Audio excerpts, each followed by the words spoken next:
Sampeyan ki wong tuwa, nek dicangkem dijaga. Semelaku nek ditapuki wong ning dalan. Omonganmu iki sampe enake dhewe, Mbak. Ora nganggo petungan, ora nganggo pikiran. Awal pertama sampean teko wis ngece omahe bapak. Bapak ki wong kere, omahe ya wis pantes kaya ngene iki, mula ya kuwate mung tuku lincah, mbayahe semen. Wong ki aja sok ngembe karo wong liya. Wis sugih ki mbiyen ra dipari karo Prabu Duryudana. Ha ya. Wis saiki iso nganggo sandangan sarwa nganggo prada mas ngono kuwi ta. Mergo kowe diparingi karo Ratu Ngastina. Ning kowe kelingan mikir jaman semono, aja sombong. Ning ngelingono karo jaman dok nalika kowe ngrekoso gendong Swatama, kowe mbarang nang prapatan. Kowe ora dikukup karo wong Ngastina, kowe seprene iki dadi kere, Dur. Wus. Jangkar karo aku, jangkar ora kuwala tuwa aku mbakane kowe. Bagong sabar le. Engko ndak malah ora apik. Wis iso meneng ra kowe? Tenjang tenan kowe. Bapak apa? Bapak dibelani ora krasa. Wis saiki pikiran sapa sing sayang karo kowe? Hah? Kowe dunekke Durna, Karang Kadempel tak gawe sungsang bawana balik. Sing maju ngadepi Durna ming iki putramu David Bagong.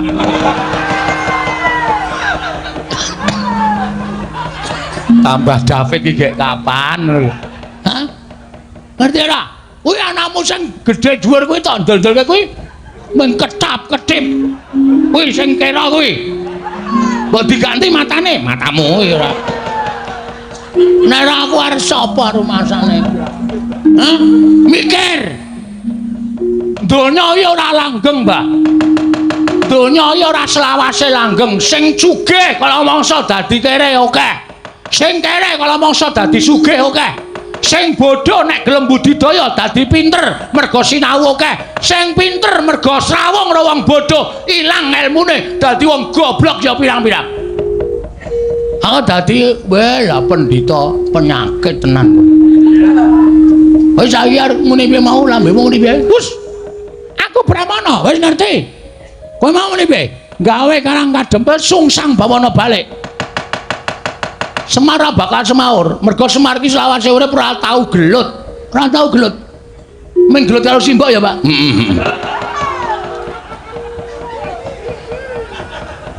Sumo ya? Heeh. Aku nek weruh Bagong nek malah guyu dhewe. Cah kok mbuh uteke iki. Utekmu kowe. Otak kok utek ora. Ya sorry ora. Saiki ngene, nek kowe arep gawe sungsang bawana balik kanan Karang Kadempel. Bagong sing ora sarujuk. Aku sing depani Bapak Semar. Loh, ngono kowe wani karo Bapak Durna. Apamu sing tak wedeni? Biyen tekan saiki Bagong ora wedi lho sapa-sapa. Aku tak golek rokok sik ya, Kang.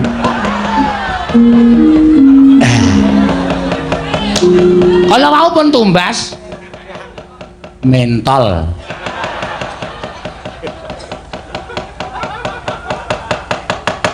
Tegese kowe wani karo Bapak Durna sing tak wedeni apamu? Loh, nek pancen wani ayo le, ampan wong neter kate tayang. Wah, lah iki gayeng iki, Gong. Dipikir sik le. Nek nganti Durna engko wani, Durna nggawa Kurawa. Ora wedi ora Kurawa. Ora wedi aku. Pokoke bapak ora sak menehi wayu karo Begawan Durna karo Prabu Duryudana.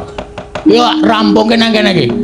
Kowe takon wigatosipun namung nyadong wenganing dewa. Lah kok mboten kanthi kanyana-nyana. Wonten madyaning pasumpenan kula nampi rawuhipun Sang Marbu Dengrat inggih Sang Asih Prana. Maring dawuh kali Semar yen to Semar sakmangke badhe dados jalaran tumedhaking kanugrahan. Badhe dados jalaran tumedhaking kanugrahan.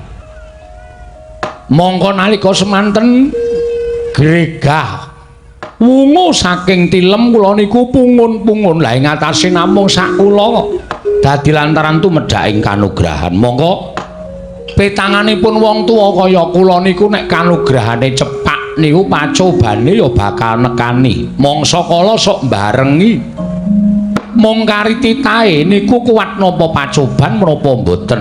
Nek kuat napa pacoban kanugrahan bakal tinampa, ning nek mboten kuat nampa pacoban kanugrahane bakal uncat. Lah terus wigatine kakek ngrawake mboyonge marang para putra-putra. Kula ngerti nek sasmitaning dewa niki mangke badhe sumebar warata mergi enten gandeng cenenge karo kanugrahan. Merga napa, Den? Dewa matedhaken kanugrahan menika mesti wonten titah ingkang sampun pinaringan sasmita kudu nggayuh kanugrahan. Lah, mongko titah enten donya niku werna loro. Eneng sing apik, eneng sing ala. Tur dewa niku mboten banci ndemban siladan. Sing apik diparingi sasmita yen bakal ana kanugrahan sing teka, sing ala ya paringi sasmita yen ana kanugrahan sing bakal tumedhak. Lah sing becik niku mesti nggayuh kanthi srana laku ingkang utama, laku ingkang bener. Lah sing kula atirke nek sing ala niku nampa sasmitaning dewa nek jagat niki bakal wonten kanugrahan sing tumedhak. Monggo tumindake wong ala niku nggudel bingung nungsang puyang numbuk bentus waton kasembatan sing digayuh. Niku kula sing Semelang. Monggo Semar niki wis tuwa. Anak-anak kula niku gelem nyambut gawe nek dicocok mripate nganggo dhuwit.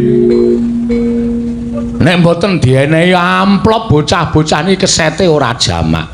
Ora tau gelem nglabuhi karo wong tuwa. Mula sewiji-wijining cara kula kudu ngrawahke para nom-noman Pandhawa supaya njaga kahanan Karang Kadempel jumbuh kalian kewajibaning dewa ingkang kula sangkul.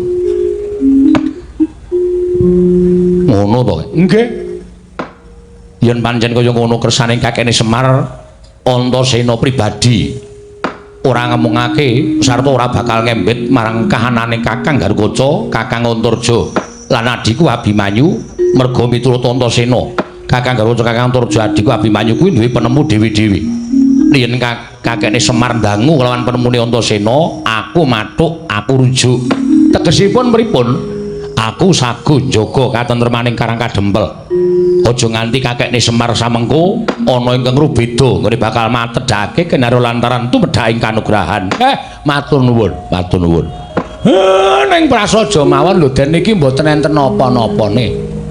Ora apa-apa kek. Lahir batin aku ngudhokake tenagaku lahir batin kanggo katentremaning kakekne Semar. Matur nuwun, matur nuwun. Ndara Garukaca pripun? Ya. Ora bakal aku rupu-rupu gedang karo penemune Dimas Antasena. Ning rumangsane yen Gatotkaca kuwi tau tate nampa pangudange Siwa Badranaya. Mula besok kapan nggo bakal abuh lawan Siwa Semar kejaba mung dina iki. Ora bakal wegah aku ngata marang katentremaning Karang Kadempel. Matur sembah nuwun. Ndara Antarja, aku semono uga ora bakal wegah wae. Aku bakal melu karo adiku Antasena karo adiku Garukaca gawe tentreming Karang Kadempel mbok menawa ana dom sumurping banyu lan payu-payu ingkang bakal katempuh ing samirana ngiriguda marang Siwana Yantaka ngene bakal matedhake kanugrahan. Matur nuwun. Lha Abimanyu mboten sah kula suwuni priksa mesti kemawon nderek kalian Kang Raka. Semono uga aku bakal melu marang Kakang Mas Antasena Siwa Semar. Matur nuwun, matur nuwun. Nala Gareng, kowe piye? Putra-putra Pandhawa lancur-lancur Pandhawa. Kuwi bendaraku sing wajibe aku labuh karo ndara-ndara kuning dina iki. Ndara-ndaraku labuh karo bapakmu. Kowe minangka dadi anakku kowe piye? Nek kira-kira bapakmu iki ana sing ngirigodo ngene bakal dadi lantaran tumedhaing kanugrahan, kowe piye? Duwe apa penemu? Awakku iki lagi anget Pak. Awakku iki lagi ra penak. Mula gandeng sing wis ngrondani utawa sing gawe tentreming Karang Kadempel ki Ndara Antasena, Ndara Garukaca, Ndara Antarja, Ndara Abimanyu, tak kira wis cukup aku tak ora usah melu-melu. Lah pancen tikus wirok tenan. Petruk piye? Nek aku manut, gandeng aku ki anak tengah, mongko sing anake bapak sing digdaya utawa sing dianggep sentosa dhewe iki aku. Nek kira-kira aku dibutuhke aku siap, Pak. Syukur-syukur lah kaya ngono kuwi. Iso njunjung derajate wong tuwa. Bagong piye? Aku anane wing sendika, Pak. Waton wis mateng. Wah, jan Bagong ya. Maksudnya piye ta, Truk? Lah kowe iki mau ngrungokke ora? Ora. Lho. Lah kowe iki melu ki ngopo? Lah ya nggo genep-genep e. Bapak ki arep dadi lantaran tumedhaking wahyu. Wahyu apa? Ambo, bapak urung paring dawuh. Bapak kuwatir mergo sing disasmita entuk wahyu ki mesti karo dewa piranganing piyai loro utawa menungsa loro sing pambegane ala lan becik. Nek sing becik mesti nggayu wahyu sing apik-apik, nek sing ala mesti penggayuane wahyu mesti ngawu gawar ngawur. Lah kuwatiring bapak nek mengko terus ngawur ning Karang Kadempel meksa karo bapak supaya menehake wahyu kuwi sapa sing kudu njaga katentremaning bapak. Ngene wae, apike saiki anu wae Truk, nyewa linmas. Lho. Kok nyewa linmas piye to?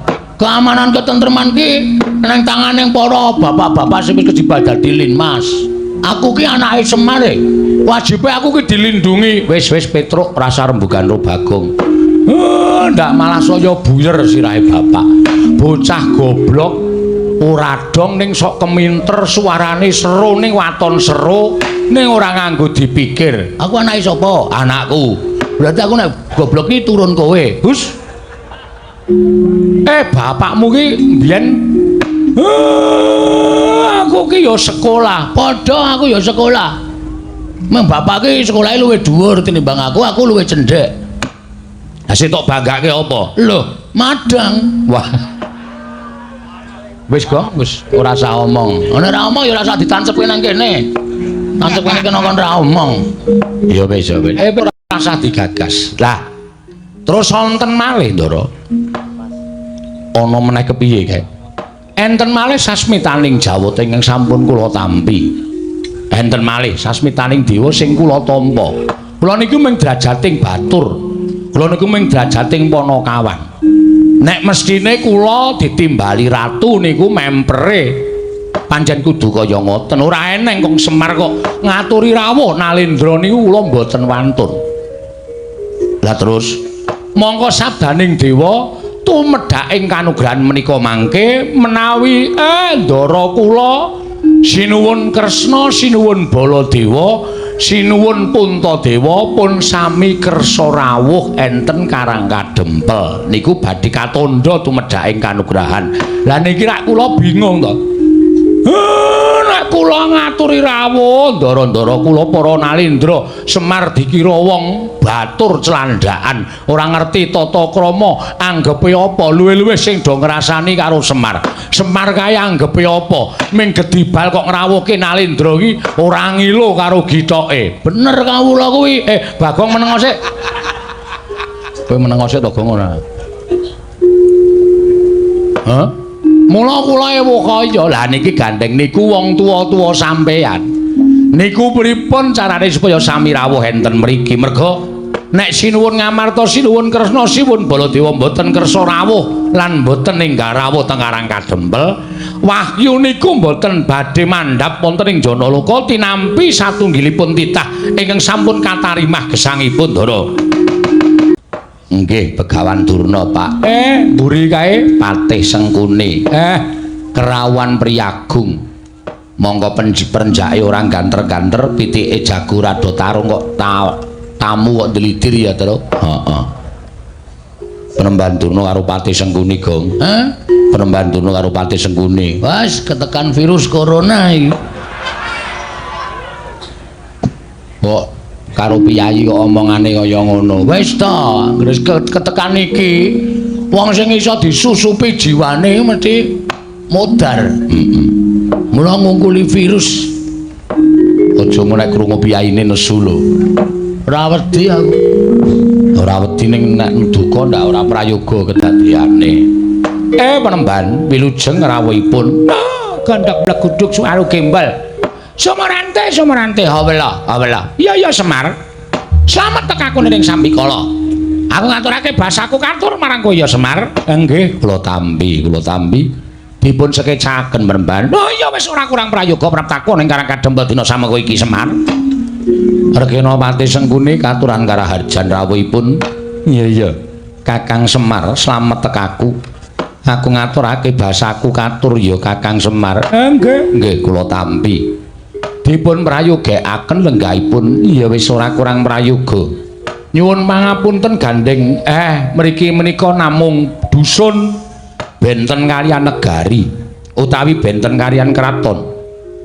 Mila sarwa sarwi cumpen sarwa sarwi awon kawontenanipun boten trep menawi kinarya pelengganipun piyayi kados panjenengan. Wis ora dadi ngopo? Ora dadi ngopo? Aku wis ngerti ukuran kekuatanmu iki, aku wis ngerti. Kekuwataning Semar minangka dadi Panakawan, kekuwataning Semar minangka dadi batur ki kahanane kaya ngapa aku wis ngerti. Mula ora usah dadak njaluk ngapura. Wis memper nek kowe kuwi ora duwe, wis memper nek kowe kuwi melarat, wis memper nek kowe kuwi sarwa kekurangan, wis pas nek kowe iki sekeng. Mula ora usah dadak njaluk ngapura. Aku mapan ning kene iki wis sak lumrahe. Ngetrapke karo awakku. Yen aku mapan ning kraton mestine aku lungguh nganggo wujuding dampar sing dilemeki nganggo babut. Nek ning kene wujude nganggo lincak kaya ngene iki wis sak trepe mergo kowe iki ya wong ora duwe tenan. Sabar lho, Tru. Sabar lho, Gong. Omong apa to? Lho kowe iki wah kowe iki parah tenan, Gong. Aku ora paham. Nek ngerti nek krungu mesti nesu. Muni piye? Kosike. Dimo dirungokke. Walah, headsetku ora tak copot. Wah. Duwe headset anyaran dinggo terus tok tancep kowe apa? Radio cilik. Wo. Kudu HP to. Ora kuat Ora kuat tuku HP kok nganggo headset. Muni ora? Ora ya mengko ngilangi curek. Dijiki kok. Rumangsaku kok. Mboten napa-napa, sak kersa panjenengan. Lah iya kowe kudu ngakoni, kowe kudu ngaku. Lan kowe kudu ndodho marang kahananmu. Nggih. Mula Semar biyen dek nalika kowe arep tak boyong ning negara Ngastina kowe tak dadekke pamomonge para Kurawa kuwi manuta. Kowe gelem mo. Yen kowe gelem dadi pamomonge para Kurawa jaman semana kowe tak boyong kowe gelem. Kowe ora milih para Pandhawa minangka dadi pepundhenmu. Uripmu ora kaya ngene iki, uripmu ora sarwa sekeng kaya ngene iki. Aku ngerti. Kowe iki saya pucet ki mangan mesti ming maune sedina ping 3 saiki mung sedina pindho ta. Mergo sarwa kekurangan. Aku wis paham, aku wis ngerti. Nuwun sewu, mbok ampun ngoten ta Kakang. Sia-sia. Nek Semar mangunekke kaya ngoten niku iso sabar. Ning sing teng mburi nika sing nyemelangi. Sampeyan rasa wedi. Kula kalau sampeyan nggawa Sata Kurawa 100 cacahe. Apa kira-kira anak-anak Semar niku nek jengamu iso ngalahke Kurawa 100? Mboten iso. Ora ana wong menang musuh wong 100, wong 3 menang musuh wong 100 niku mboten dadi kelampar. Nggih sampun monggo kula tak rasah omong. Mboten omong. Nggih, pun mboten napa-napa. Lah sakniki kula tak takon. Kowe arep takon apa? Sampeyan rawuh mriki niku karep sampeyan dhewe napa diutus sinuwun Ngastina? Iki ngene Semar. Nek aku duwe perlu dhewe iki jane aku perlu apa to karo kowe? Ora imbange ngono lho. Ing ngatasé aku ki pendhitaning ratu, papanku ning kraton kok duwe perlu karo kene iki ya ora pas. Sing jenenge pendhitaning ratu ki nek ana keperluan ya karo pendhitaning ratu, saora-orane karo patih, saora-orane karo tumenggung, mendhuk-mudhuki karo bupati. Lah kok aku butuh karo pamomong ki butuh apa? Nek aku ora diutus dening anak Prabu Duryudana, aku ora bakal tekan kene. Oh nggih, dados rawuh sampeyan dipun utus. Ya, aku diutus dening anak Prabu Ngastina. Lah wigatosipun anak Prabu Duryudana kuwi ngimpi nyumpena nampa Sasmita yen to Jawata bakal matedhake kanugrahan. Monggo ing dadi lantaran tu medhake kanugrahan mau ora kejaba mung kowe Semar. Mula tumuli anak Prabu Ngastina utusan nglawan aku. Ndangu nglawan aku ditimbali sowan ning negara Ngastina. Ing wigati aku supaya prapta ning Karang Kadempel lan nakokke babakan wahyu kuwi mau. Lah, kandhek wis ngerti apa kang dadi wigati ning Begawan Durna? Saiki kowe prasaja karo Begawan Durna. Wahyu mau jenenge apa? Yen pancen wis wujud jenenge lan ana keterangan ing Gumathok, aku njaluk wenehna karo aku, Wahyu bakal tak bayang menyang negara Ngastina. Kuwi wigatine. Dene sak banjure nek kowe nuduhake Wahyu mau jenenge apa? Slamet uripmu. Dene ora? Oh, nuwun sewu lho Semar. Aku wis diparingi Purbawasisa dening anak Prabu Duryudana. Aku mung duta kok ora mung duta kongkonan, ning duta ngrampungi karya. Dadi nek upama kowe nyelaki sarta kowe ora gelem nuduhake apa jenenge Wahyu lan wigatine Wahyu mau tumanjane eneng ngendi sarta ora entuk tak boyong. Oh, aja takon dosa apa kelakon. Durna gunakake cara-cara sing kasar, durna gunakake cara-cara sing ora prayoga supaya kowe bisa menehake wahyu mau tak boyong menyang negara Ngastina. Wis kuwi wae sing dadi omong aku. Kokean ndak ora ana perlune. Mergo aku nek omongan karo kere iki tak batesi. Krungu ora, Go? Heeh. Nesu ora kowe? Ora. Semar dunekke ngono kuwi kira nesu. Semar iki kere tenan ora? Ayo kere tenan. Ayo wis. Ngono kok digawe angel. Wong aku melu Semar ki getun kok. Lho. Getun mergane. Saiki tak takon, Semar ra kudune jarene wong-wong kuwi do ngandhake Semar ki titising sanggiwange Semanto. Ismaya. Hah? Ismaya. Ada dewa. Endi nyatane? Ana dewa kok saya kere. Kowe karo aku omahe saya cilik. Nggo ngragati sekolah anak-anak. Piye wis kuwi? Aku ki jane getun, upama ana sing ngepek aku, dadi anak ana aku trima melu sing ngepek aku aja. Ning angsare gedhe. Aja didelok saka bandane, aja didelok saka ukuran bondo donya lho derajat pangkat. Kowe melu Semar ayem to? Ora. Ayem ngono. Ayem apa wong utange wae kok ayem. Petro, dalem Pak. Bagong aja tok jak omong, lakbanen cangkeme. Saya suwe kok neng ati saya ngregetke. Kok sik do meneng aku tak wangsulan. Nggih, ngatos-atos lho Pak, ngatos-atos lho Pak. Ngati-ati lho Pak. Ora satok ilek aku ora butuh karo kowe. Nesu Bapak. Arepmu nesu Bapak nesu ora dianggep anak, ora masalah. Lunga nendi? Lunga terus bali meneh. Percuma. Nuwun sewu, pancen leres. Kula menika nampi sasmitaning dewa. Ning nuwun sewu lho.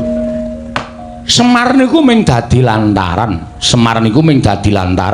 Tegese Semar ya durung weruh napa to sing disebut kanugrahan niku wau jenenge napa, tumanjane teng pundi niku kula dereng saged ngertos. Dadi nek upama enten titah sing pun nampi sasmitaning dewa kudu nggayuh kanugrahan. Lho nuwun sewu, dinteni wahyaning mangsa kala. Mangke nek kula wis entuk sasmita saka dewa, nek pancen kula wis diparingi sasmita, iki lho titah sing kudu nampa kanugrahan, iki lho sing titah kudu nampa kanugrahan menika mesti kula paringke. Tur nuwun sewu lho Penemban. Wong gayuh kanugrahan kok njaluk niku cara pundi kula tak takon. Wong gayuh wahyu kok njaluk niku cara pundi kula tak takon. Selagine ngelmu mawon kelakone kanthi laku lekase lawan kas tegese kas nyantosani setya budya pangekese durhangkara. Ngelmu niku nek ora dilakoni lakune ora ana tumanjane apa-apa. Ngoten. Lah niki wahyu. Monggo akeh para nimpuna para surjana sarjaning budi. Akeh para pinter, akeh para kaki-kaki, akeh para sepuh sing golek wahyu niku direwangi prihatin, direwangi tapa brata, direwangi tapa. Apa to sebabe disebut tapa? Niku ngrasake wong sak tata apa-apa. Tegese ngrasake wong-wong ora duwe, ngrasake kaya dene wong sing kekurangan, ngrasake kaya dene wong sing ora kecukupan. Wong apa? Ngoten. Lah wigatine napa? Resik jiwa lan ragane. Sing jeneng menungsa niku mboten wonten sing suci, mboten kekang sithik mesti kelepetan dedusan. Supaya dadi wong suci niku kudu nglenggana dhateng sakengreh dosa sing wis dilakoni, sranane kudu masuh lahir lan batine. Kanthi sarana prihatin, mboten kok prihatin to apa brata niku njaluk karo sing mbau reksa, sing tunggu kali kene aku wene ana kekuatan, sing tunggu guwa kene aku ana kekuatan. Mboten, ning golek papan sing sepi sing ora ana swara apa-apa supaya gedhekke nggone wiridan ngagengaken asmaning Gusti supaya Gusti paring pangapura sakai keluputan. Niku nek wis resik niku lagi entuk wahyu niku pantes. Angka loro, wong kedunungan wahyu niku nuwun sewu nek satriya ya kudu netepi kasatriyane sing kanthi apik, netepi kewajibane sing kanthi becik. Nek dadi ratu ya ratu sing apik, nek dadi satriya sing apik, nek dadi lurah sing becik, nek dadi bupati sing apik. niku bakal entuk kanugrahan mbuh wujud napa. Merga wis iso nglakoni kewajibane kanthi apik mboten kelepetan dedosan. Nek dadi pendhita sing apik, aja pendhita sing suarane kaya kertas kaya ngoten niku. Nek sampeyan kaya ngoten niku ora diajeni karo sak pepadane. Sing diajeni ming serban kali ketu sampeyan le putih. Ning ati sampeyan lecek, ati sampeyan kebak wulu. Ati sampean kebak drengki srei panasten patiopen dahwen niku mboten apik penemban. Dan tur wong kedurungan wahyu niku kudu iso nglakoni 3 perkara. Mangrungokke mboten kula mejang karo pendhita ampuh mboten. Ning ming tukar kawruh, muga-muga kawruh Semar niku iso dienggo penemune Begawan Durna, iso dienggo tambahan ilmu sampeyan. Wong arep kedurungan wahyu kuwi duwe watak 3 perkara. Inggih menika wujudipun lila, wani lan kurban. Ngoten. Lila niku wong urip ning alam padang niku lila karo uripe kudu ikhlas, ngelingono. Nek urip niku ming sakderma diparingi, ora njaluk, ora ngemis, ora utang. Sing maringi sing gawe urip.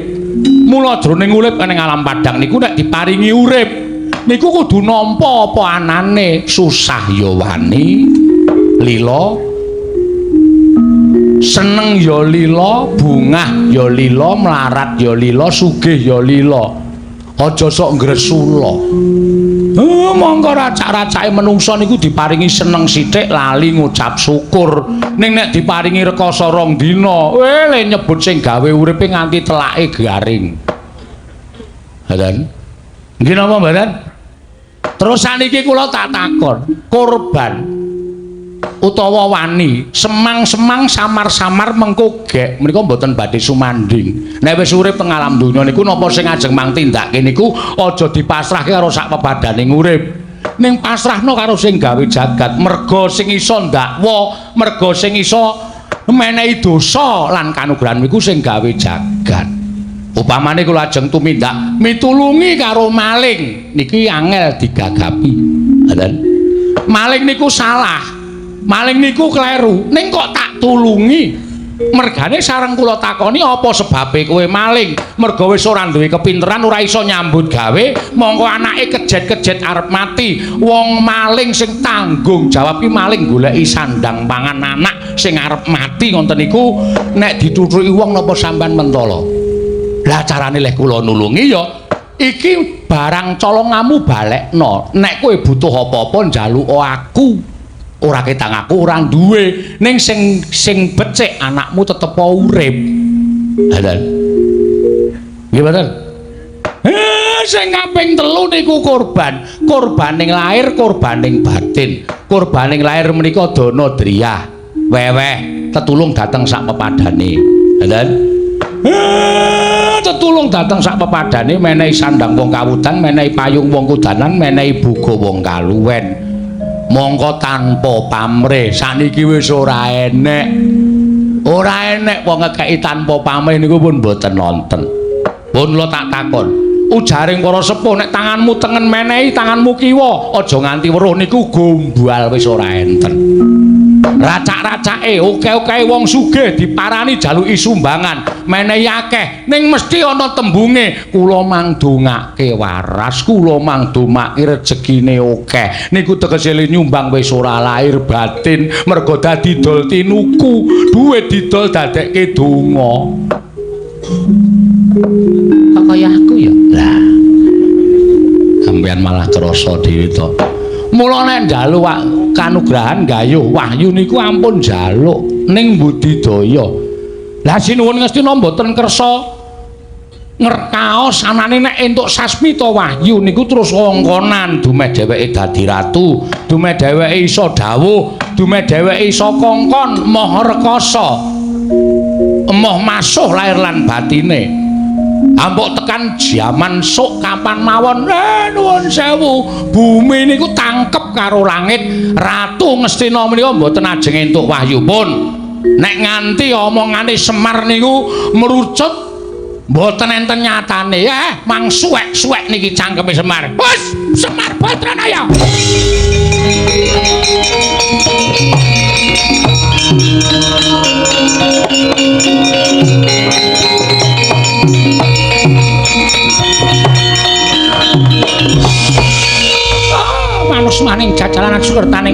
iblis lanat. Lah kok dadi kowe malah mejang karo aku, mulang karo aku ke barat kowe. Pintrajana langit kowe ora menang karo Begawan Durna. Durna iki kondang pendhita manyar-manyar. Pira seswaku iki padha suwita marang pertapan Sokalima. Lah kok dadi kowe mung getibal 17 Ponokawan. Kowe iki mung batur kok mejang mulang karo Begawan Durna. Ah, Semar pinter kowe ora dadi batur. Pinter kowe ora dadi Ponokawan. Lah kok malah mencok mandelem ngandar-andar ngendukur. Drewili kaya grojokan ucapmu. Apa rumasamu pinter Semar tinimbang Begawan Durna? Nuduhke apa ora? Ora nuduhke Wahyu aja takon dosa. Sungsang bawana balik karang kadempel kareane yo.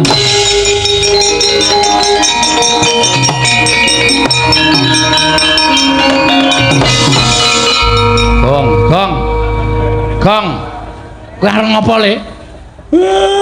Bagong arep ngopo? Aku ora ngopo-ngopo mung nang kene kithok kok. Ya wis. Ngegol-goli senengane. Aku ki arep nesu e. Ya wis gek nesu. Sik, tak salin. Ya. Wah, nganggo koloran abang iki kostum duel. Oh iya.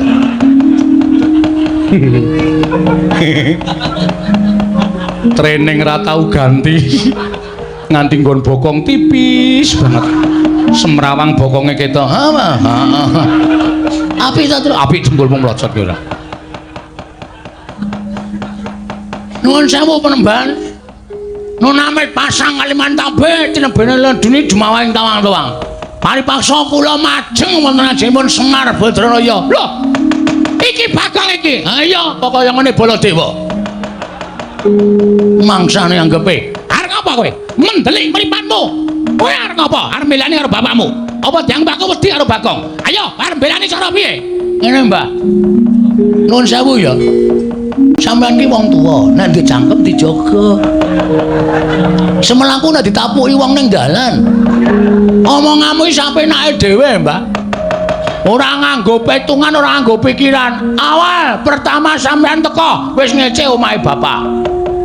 Bapak ki wong kere, omahe ya wis pantes kaya ngene iki, mula ya kuwate mung tuku lincah, mbayahe semen. Wong ki aja sok ngembe karo wong liya. Wis sugih ki mbiyen ra dipari karo Prabu Duryudana. Ha ya. Wis saiki iso nganggo sandangan sarwa nganggo prada mas ngono kuwi ta. Mergo kowe diparingi karo Ratu Ngastina. Ning kowe kelingan mikir jaman semono, aja sombong. Ning ngelingono karo jaman dok nalika kowe ngrekoso gendong Swatama, kowe mbarang nang prapatan. Kowe ora dikukup karo wong Ngastina, kowe seprene iki dadi kere, Dur. Wus. Jangkar karo aku, jangkar ora kuwat tuwa aku mbakane kowe. Bagong sabar Le. Engko ndak malah ora apik. Wis meneng ra kowe? Tenjang tenan kowe. Bapak apa? Bapak dibelani ora krasa. Wis saiki pikiran sapa sing sayang karo kowe? Hah?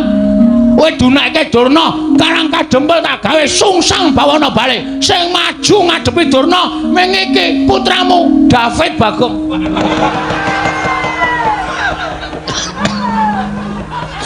Tambah David iki gek kapan? Hah?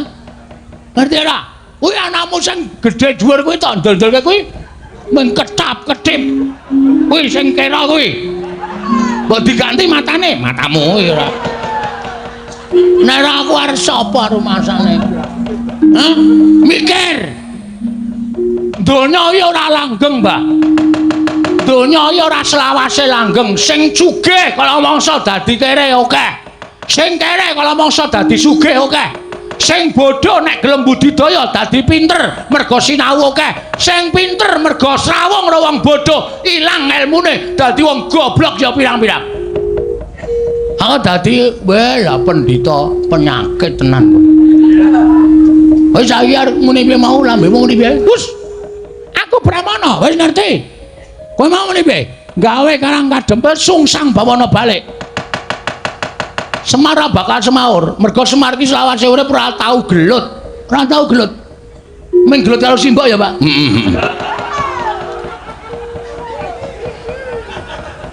Sumo ya? Heeh. Aku nek weruh Bagong nek malah guyu dhewe. Cah kok mbuh uteke iki. Utekmu kuwi. Otak kok utek to ora. Ya sorry ora. Saiki ngene, nek kowe arep gawe sungsang bawana balik kanan karang kadempel. Bagong sing ora sarujuk. Aku sing depani Bapak Semar. Loh, yen ngono kowe wani karo Bapak Durna. Apamu sing tak wedeni? Biyen tekan saiki Bagong ora wedi lho sapa-sapa. Aku tak golek rokok sik ya, Kang.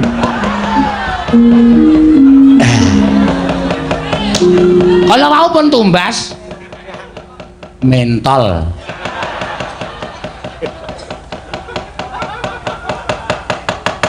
Tegese kowe mani karo Bapak Durna sing tak wedeni apamu? Loh, nek pancen ana yo iki, ampun wong nenter kate tayan. Wah, lha iki gayeng iki, Gong, dipikir sik le. Nek nganti Durna engko wani, Durna iki nggawa Kurawa. Ora wedi ora Kurawa. Ora wedi aku. Pokoke bapak ora sak menehi wayu karo Begawan Durna karo Prabu Duryudana. Yo rampungke nang kene iki. Kowe takon endi papan nenter kate tayan. Mbah, lor kula omahe bapak ki ana lapangan voli. Ayo neng kono ditemtoke. Kaya apa aku sing tengah pati ora minggat metu coba yo tanti karo aku semat jasmu bocor karo aku.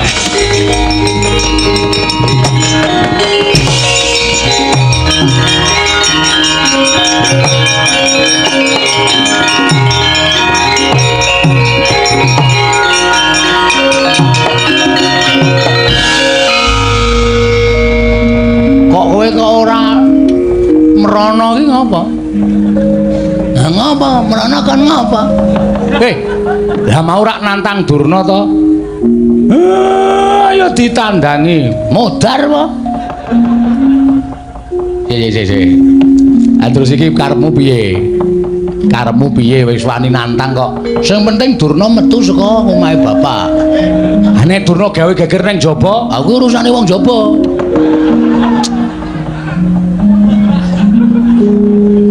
Gong, kowe iki ora edan lho. Iki serius lho, Gong. Durna nggawa Kurawa 100. Nek kon ngrusak Karang Kadempel tak kira ora nganti 3 kedheping netra Karang Kadempel mubal dadi geni. Kowe omongan kaya ngono iki rumasamu ora ngembet katetremane wong sak Karang Kadempel apa? Lho, maksud lu? Kowe wani karo Durna. Terus sing digoleki kowe. Engko nek Durna metu ning jaba ngawe Kurawa, kowe ora ana, kowe ora gelem nandingi Durna. Durna saya nesu, Bagong ming lambene tok wani omong tok ora wani nandhangi aku. Kurawa, kabeh omahe kawula dobong. Lah, kawula sing ora ngerti kentang ki mulih lelakon kelangan omah. Piye to? Caramu mikir piye to? Terus aku kan ngapa? Lho, wis wani nantang ki metu njaba tandang ngono. Lah nak wani, nek ora aku dadak omong, nggih cangkeme. Wong decang omong-omong, kowe iki ngopo? Sing penting wani sik perkara engko lek nandangi mikir. Bangane kowe bapak dunake Semar, Karang Kadempel tak bumi angus, kowe plendas-plendus. Gareng ki malah ora berubah sithik-sithik, mung mangan kuwaci wae kek mau. Klecak-klecuk. Nyemeng yang lem.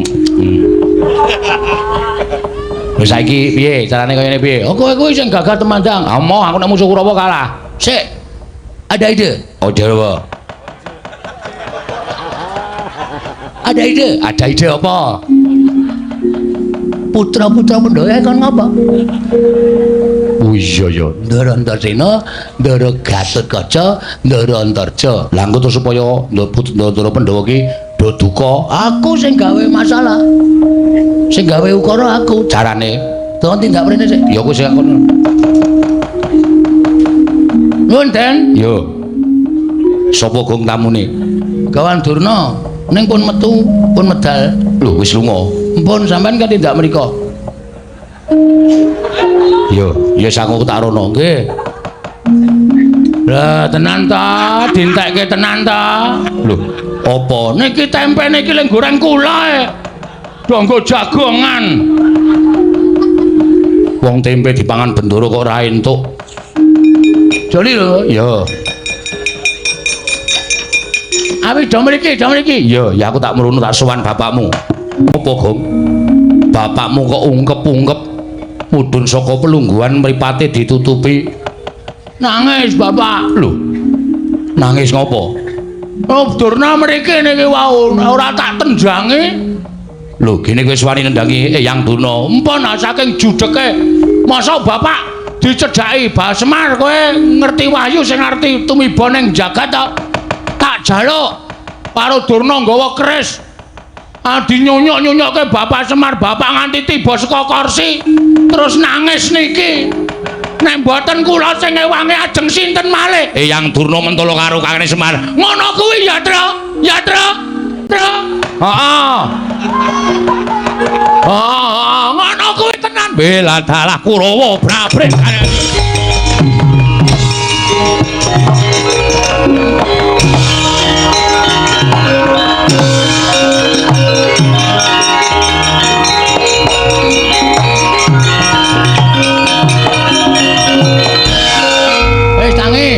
Tangi. Lah setan ki wong tuwa kok dijak Sandiwara. Sandiwara. Beres ta, Truk. Caidan. Oh ya Idan, ora. Bapak kok tok mbroke tok jengkengke. Nanti kaya bulus, bulus dengkono. Nek ora ngono ndak ora nesu putra-putra Ndara Antasena iki putrane Ndara Werkudara. Ndara Garukaca putrane Ndara Werkudara. Ndara Antarja putrane Ndara Werkudara. Ndara Werkudara itu kuwi muridé Begawan Durna. Nek ora dinganane iki do ora wani ngantemi Durna. Ndara Antasena nesu tenan lho, Gong. Ben. Eyang Durna ajar ngono kuwi bubut mlayu banter banget. Ben, nek diajar tenan, ya men. Nek Eyang Durna lara, wis kuwi sing tak jangka. Nek nganti engko dinyunyuk kanggo banyu sungut kae. Nyut Durna klekar mati. Aduh. Durna mati, Ndara Werkudara prisa Antasena mateni Durna bapakku. Sing ngakon sapa? Semar. Semar dipulorosara karo Durna. Semar ngaku, aku mung dikon Bagong, kowe goleki Ndara Werkudara. Mbok cangkeme sing apik, Truk. Ora usah ngedeg-degi ngono kuwi lho. Wis skenario-ne sapa? Apa? Skenario-ne sapa? Skenario. Skenario sapa? Ayo kuwi dalan critane kok ngono kuwi. Ora. Wis pokoke aku ketanggung jawab. Bagong dalem Bapak. Wah. Ngono kuwi lho anak ki ngono kuwi. Nek iso ya kowe aja meneng bae. Terus kowe obah. Iya. Maju apa mundur? Tegese obah kuwi kowe ngewangono karo darah-darahmu kae ndak dikira kowe anak sing ora tanggung jawab. Terus iki kon ngapa iki? Iki ngapa iki? Ayo petruk barang. Kae tekle dengkulmu mlacat. Aku ya temandang ya wani, sing baku anak-anakku kabeh do temandang karya ora usah dadak wigire ngoringa. Kurawa diundurke, ndara-ndaramu kae dibantu aja meneng bae, aja enak-enak nggih. Ngestaken dawuh, Pak.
siramu.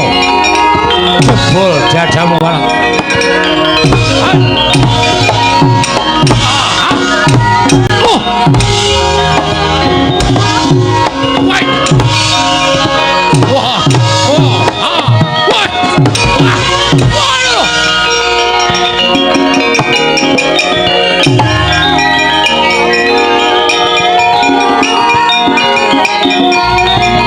Edian cocok tumbak jebol dadamu Antasena.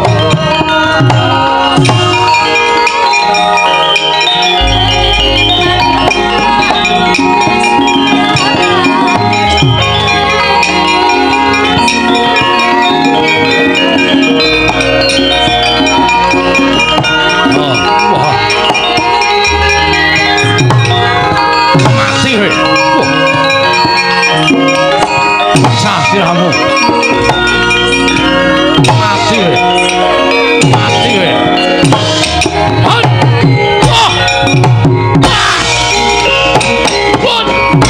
aku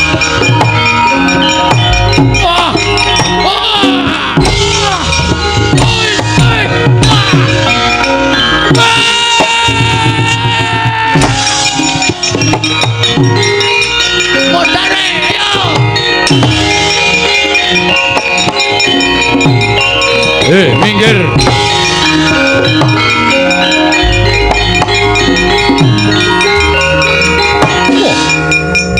Siwa Surtayu Gatotkaca. Nggih.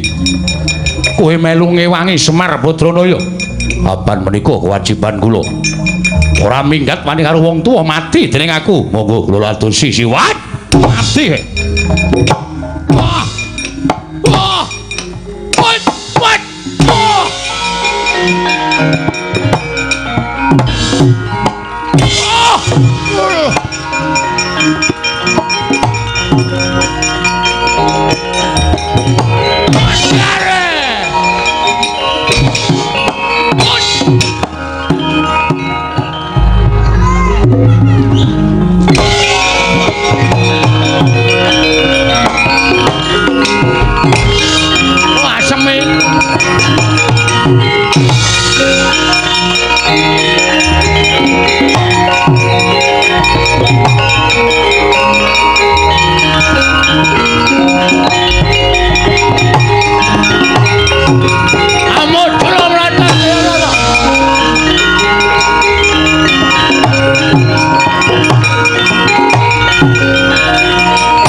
Kantong bolong Ndara Durmagati dajal kepala nyoto. Arep ngopo? Lho, gelut maca arep bal-balan. Ya mungsuh sampeyan kula. Antasena endi? Ndara Antasena kesel. Gatotkaca, Ndara Gatotkaca mabur.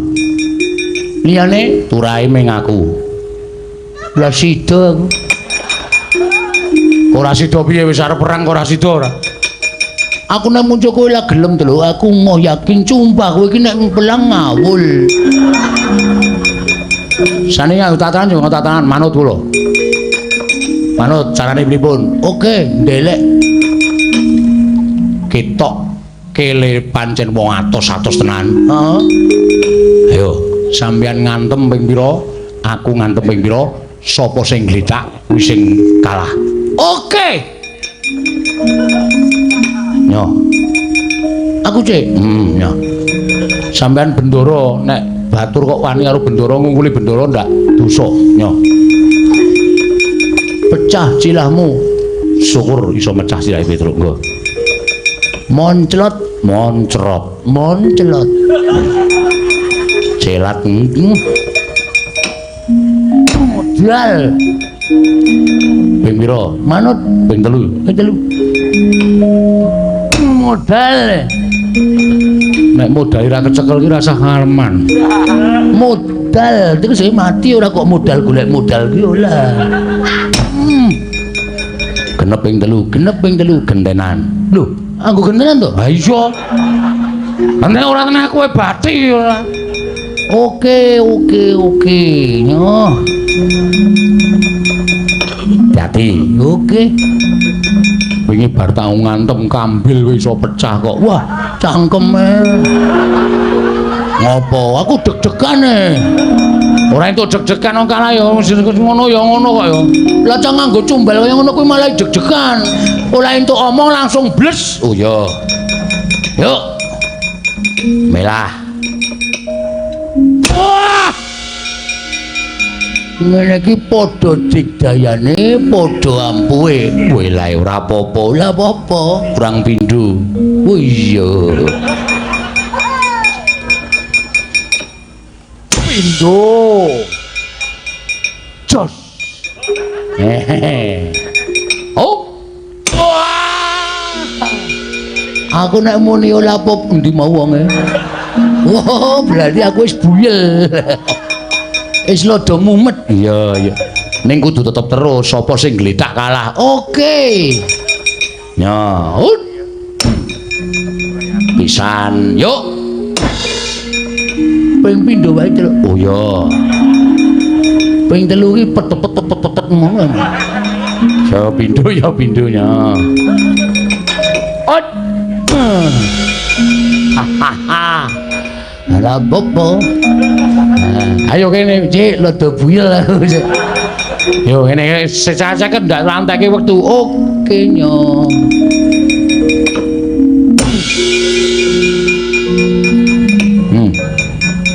Cilahmu ndi cilahmu iki.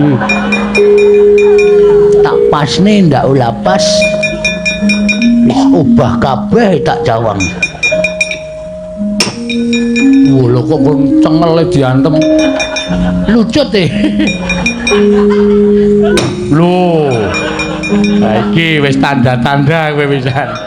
Lah ijo ngantem kok iya kene yo. Oh. La popo. Ya.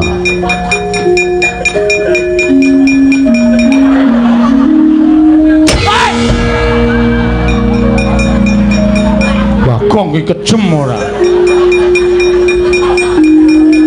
Tasile kepukul aspal le. Gede banget ora modar. Wis ora cawok glelenge ra jamak-jamak. Le. Dur. Cayo nala cayo. Padake kalah kalau kowe. Wis. Matane. Oh, lek dengkulmu kowe. Acem Petruk wis minggat. Ayo mundur. Kalah dur, kalah man. Pun mboten monggo puliya man. Kurawa sapa sing arep maju meneh? Ayo maju Kurawa aja kaya bocah cilik. Maju. Nek perlu aja mbaka siji, nek mbaka siji ketoke kok ora iso menangke Petruk karo Bagong karo anak-anak Pandhawa. Krocok gaman wae li, krocok gaman aja nganti anak-anak Pandhawa iso nrenggalangi Kurawa. Petruk karo Bagonge duncali tumbak, duncali panah wae.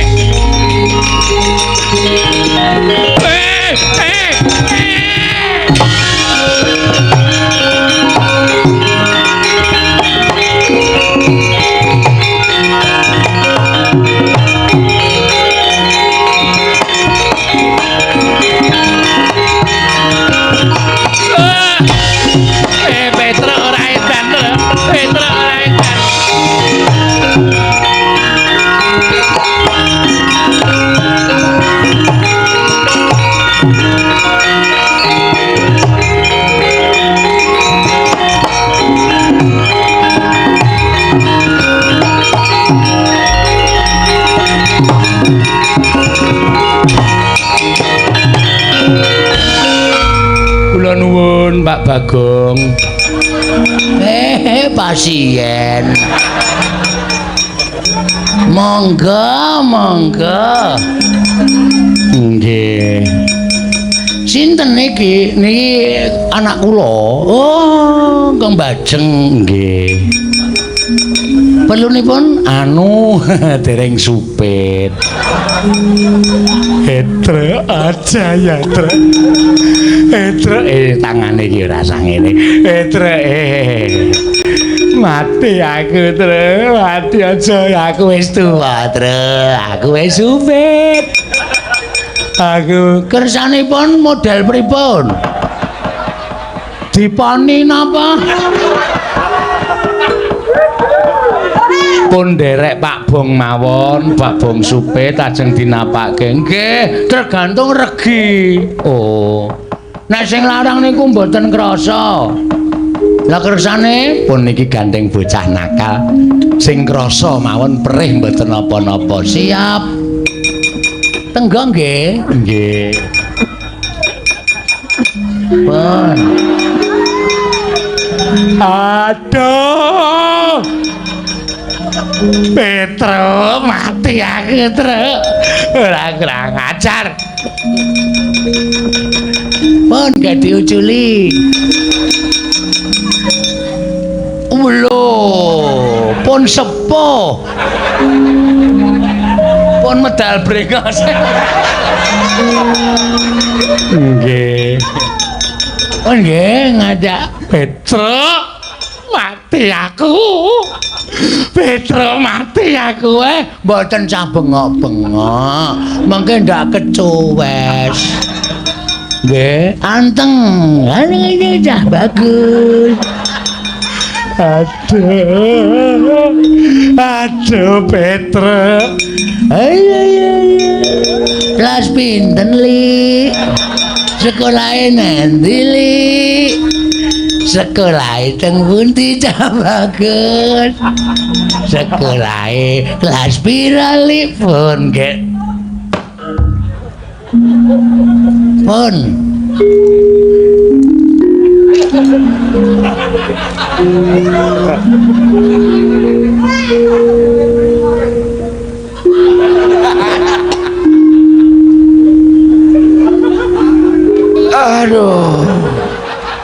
Aduh, klentu kagungane. Bagong setan, Pak. Aku kok ya ora krasa. Ilang. Sorry ah, nggonamu kedawan kok. Nyelip nggone sengkune. Ayo njuk ngapura ta sedan kok larane kaya ngene kok.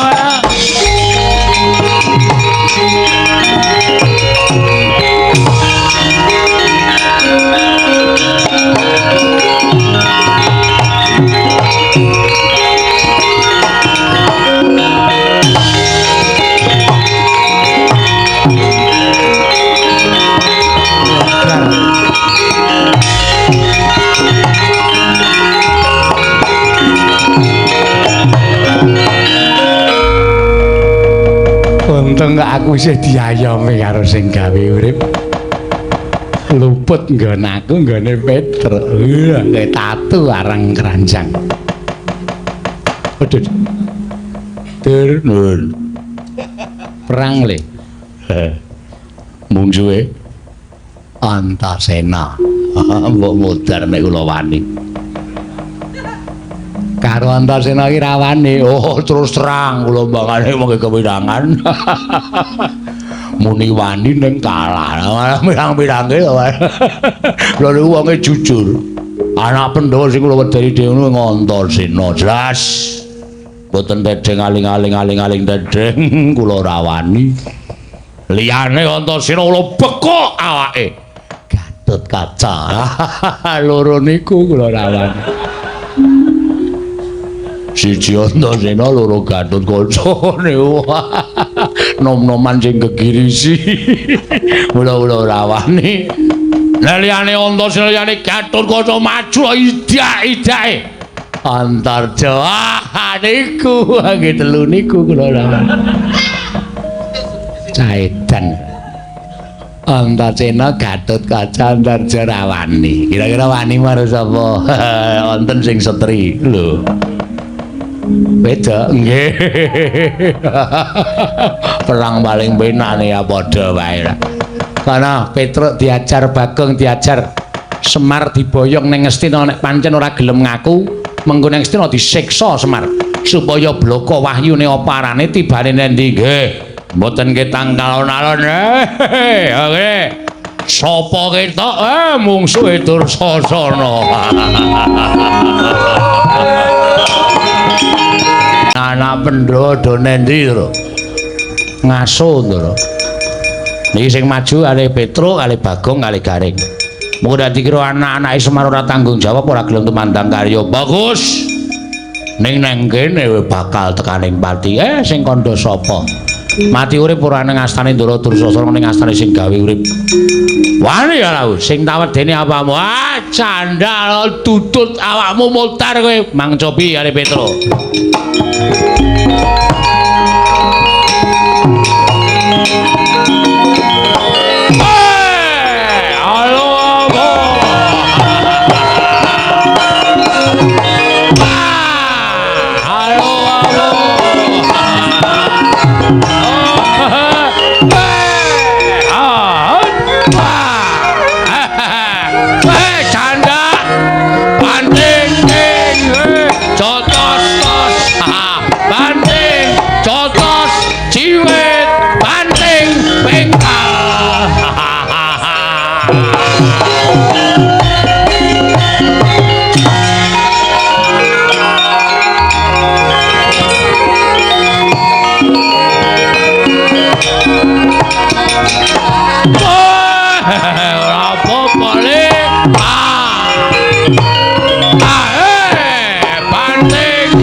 Nah aku diajar Dursasana ngono ki seneng. Ape? Masa perang kok nganggo kaya irama ya? Canda banteng ting jotos tos. Ciwit banteng jotos pengkal. Tandang entak untuk entak. Aku nang kono melu joget terus. Oh setan iki. Berarti kowe melu seneng kowe. Bunga kang tanpa upama. Mundur. Sakit diajar Dursasana malah dene le gagah. Mundur ah. Ora nganggo trik kowe. Gus, apa? Mriki, Den. Apa? Dursasana maju. Petro kalah. Terus aku kon maju, aku kesel iku. Ngaten mawon sampean rasa tumandang ning kula mangkai kekuatan supaya kula iso menang Dursasana. Kekuatan piye? Manut. Mangkai napa ngoten? Ngene bae. Nek aku tak mlebu ning awakmu piye? Terus kowe iso gleleng, iso ampuh, ora lara, ora iso mati, iso ambles bumi, iso apa wae. Kekuatanmu ning nggonmu kabeh. Serius. Tenan. Carane aku mlebu ning awakmu. Yo. Ndak serak tekan ngene lho, metu ngendi butuh cangkem apa? Ora sedeng. Kok kene iki ciut ning ngombo iki. Caidan ora. Kowe ngamet ambegan wae. Kowe ngamet ambegan. Aku mlebu ning awakmu. Menawa aku mlebu ning awakmu, kowe ngopo-ngopo diantem Dursasana ora lara, diapak-apake ora iso krasa. Gue kayak maju neng pabaratan metuke Dursasana ya Gong. Nah wis ngono kowe dadi wong menangan. Aku tak mlebu ning awakmu. Mbah. Slamodar. Lah ngampet tambekane wis kesuwen. Ya wis kek ngampet tambekan.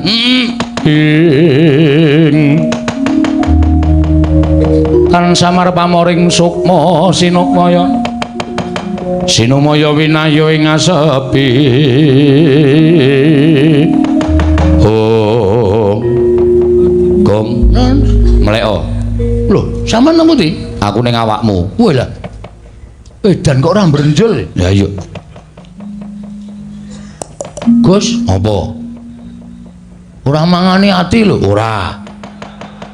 Engko nanjur mangani rempelo barang. Modar aku. Ora, aku ora doyan rempelomu ijo mambu kaya ngono. Penyakiten iki. Wis men, Wis maju. amo Suramarta aja ora tempe. Kula nek digawake ora apa-apa. Wis to, sirahmu ulungno nek diantem ora krasa. Ah, mati kowe Dursasana.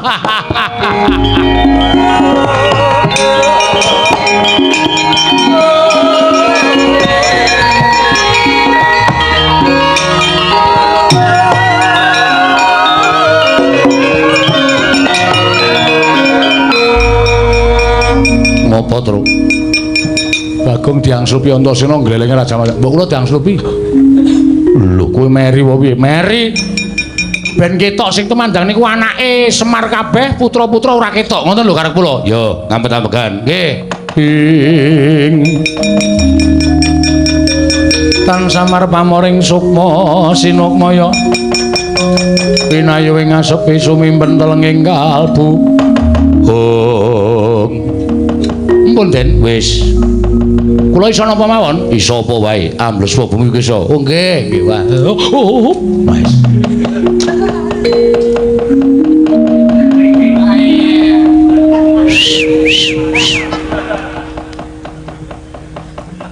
Ngopo garing? Mbok kula dibantu Den. Dibantu apa? Ang Bagong gleleng, Petro gleleng kok kula masa ora entuk gleleng. Mang mlebu teng awak kula. Sesak. As. Alasan ora. Kersa mboten? Ora kersa nek digongon apa-apa aku mah. Yo, ngampet-ampegan. Nggih. Aduh. Kepentut ya, Ndara? Ora apa-apa, ning nggo aja. Nggih.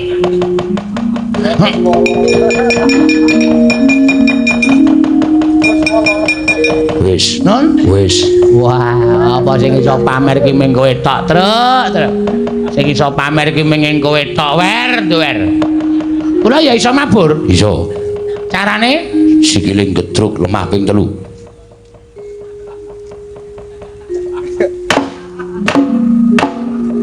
Kok suarane banter banget. Iki tekle ya. Sikile iki lincip ngene iki. Dadi nek nggo gejluk seru banget. Wis ya wis. Nggih. Pak. Mutiar ora kowe. Wah, gleleng. Waduh. Ayo, Matno Sastra Cendrawasih Jaya Kawijayan.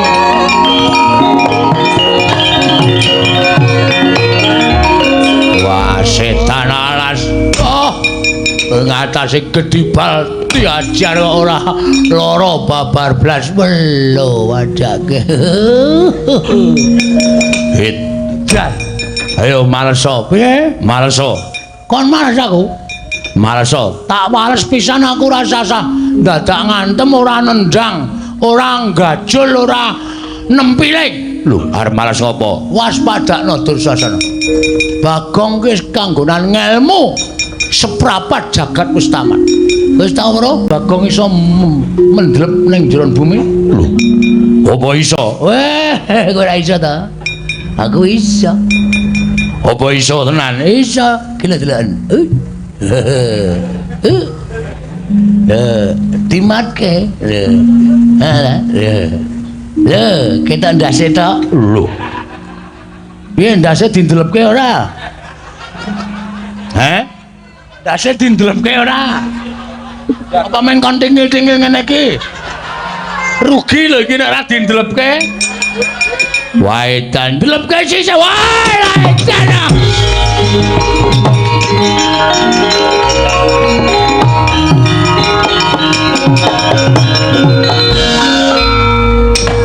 Lho, ngapa itu kok nang kene? Apa rumah sama aku rasa ambles bumi po? Wedan! Kok kowe barang iso ambles bumi? Acah gleleng kok. Oh, iki mesti dibantu karo Ndara Antarsa kowe. Lah iso lah wite napa kowe tok sing dibantu ora?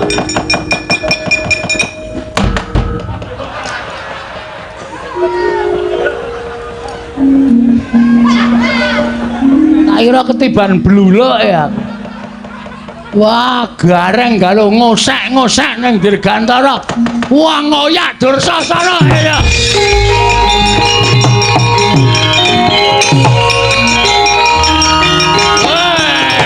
Wah, ayo, amuk Suramata. Wah, ya dia. Osta. Iya. Wah, ya. Wah, ya.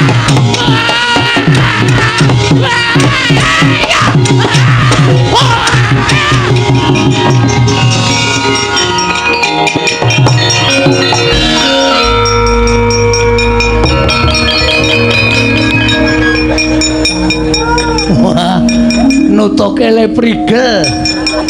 Dursasana diajar.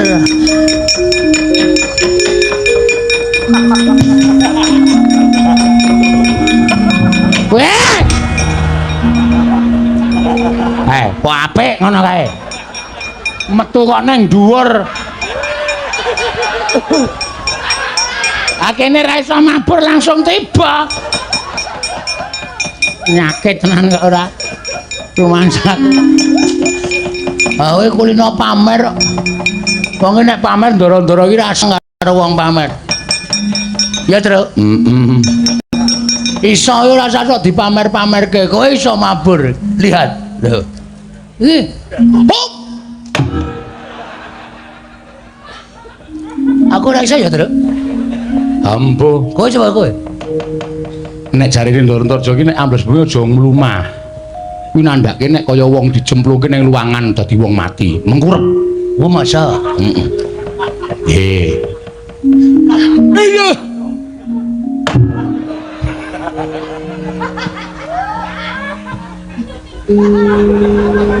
Nanti Tru Ngegipke irung.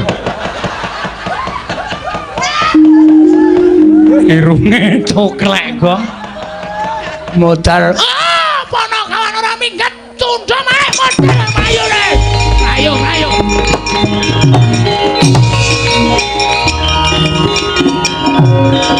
Aja sumbar kowe Antasena. Apa mbok kira Begawan Durna mung tekan semene kekuatane ngendelke para Sata Kurawa ora?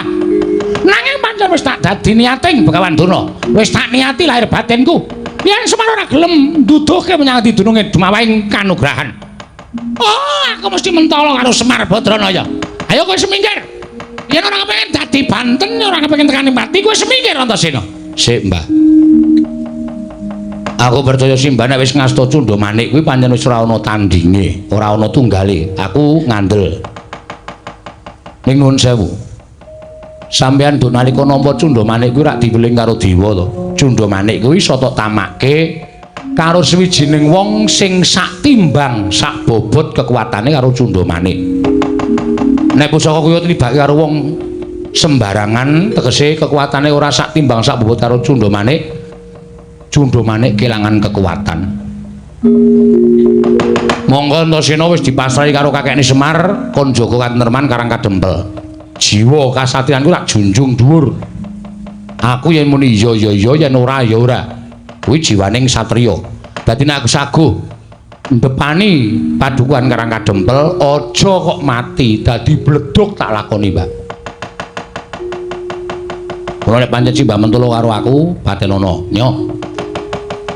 Aku ora apa-apa lahir batin. Ikhlas. Aku urip ora le tuku, ora le njaluk, ora le utang. Ning sak derma urip diparing karo sing gawe urip dene patiku lumantar Cundha Manik. Aku ora apa-apa, malah bungah dene patine Antasena. Dadi lantaranku mati ya kuwi simbahku sing tak tresnani Simbah Durna. Wis kek tamakno. Gage. Ning pomo dipomo eling dieling. Nek nganti aku mati monggo iku keh sing padha mrisani. Kawula sak Karang Kadempel do weruh kabeh. Ponokawan do ngerti kabeh. Aku mati ana sing mlayu ning Jodipati ladul karo bapak. Nek Antasena dipateni karo Simbah Durna, perkarane ora usah dadak ana perkara piye-piye. Nek bapak ki nek ngerti anake dipulasara karo wong mesti ora trima. Mergo salukaning para sepuh nek arep netangi kampurkaning wong lanang ki siji bedangen bojone, loro bebedanen anake. Kuwi wong lanang mesti muntap. Monggo aku tok bebeda, aku tok pateni, bapak mesti muntap. Bapak muntap nesu goleki sampeyan, wis ora percaya karo sampeyan. Wis ora percaya karo Begawan Durna. Kabeh ngelmune balekke kowe, Werkudara karo Durna mungsuh. Nyo, Patenana. Aku Patenana sisan. Wis. Salokaning para pinter nyebutake nek kepengin netangi kamurkane wong lanang siji bedangan bojone, loro bebedanan anake. Aku wis nglakoni kuwi. Aku SMS bojone Petruk konangan. Aku doyak nganggo linggis karo Petruk. Kaya ngono dadak diomongke nang kene. Dengkulmu ki ora. Wong kok senengane mbabar wirang karo aku. Oh, Mbah. Ning kosok baline aku mau ora crita, Bagong mau wis crita karo kowe bab perkara ampuh urane pusaka iku ora saka sing duwe, ning saka sing gawe urip.